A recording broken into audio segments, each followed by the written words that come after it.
Hello everyone. Let us look at another type of sum which comes under simple and compound interest. A sum of money was invested in a bank at compound interest. The interest in the second year was 550 and the interest in the third year was 605. Find the rate of interest and the amount invested. Now we will use the very basic concept or understanding of compound interest to solve this problem. It looks complicated but it is very simple when we use the fundamental principle in compound interest. So interest in the third year is 605. Interest in the second year is 550. So we know that in compound interest we have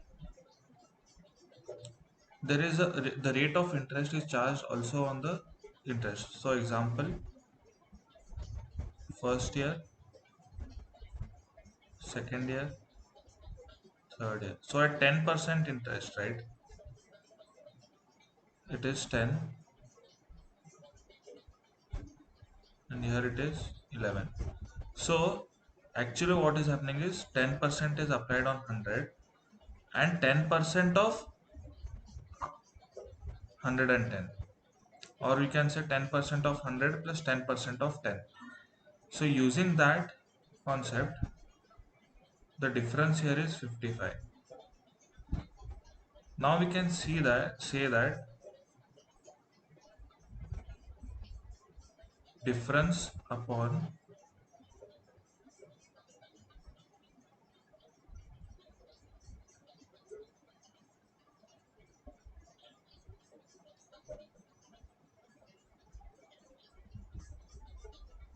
sorry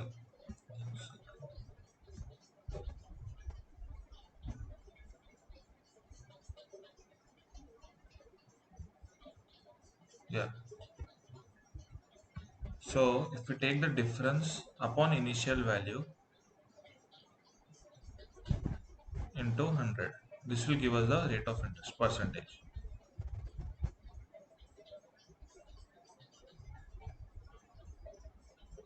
So this is 10%. I hope everyone got this concept. It is basically using this one where it is taking interest on the interest. So we know that interest on the interest is 55, and which is, if we calculate the percentage on the initial value and the final value, we are getting 10%. Now using same formula, so we know that we in this situation we have this as 550, we have this as 605. So using this we calculated the 10%. Now we need to find what is this x. So it is pretty simple again.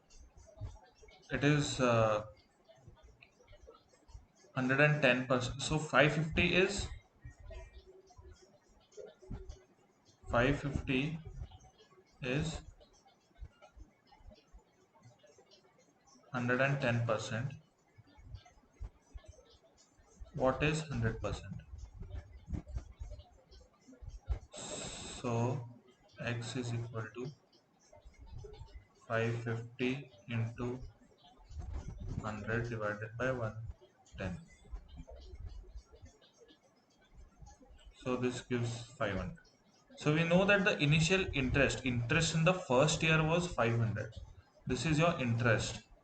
But what is required amount invested? Amount is what? As you know, rate of interest is 5. Sorry, rate of interest is 10%. Amount is equal to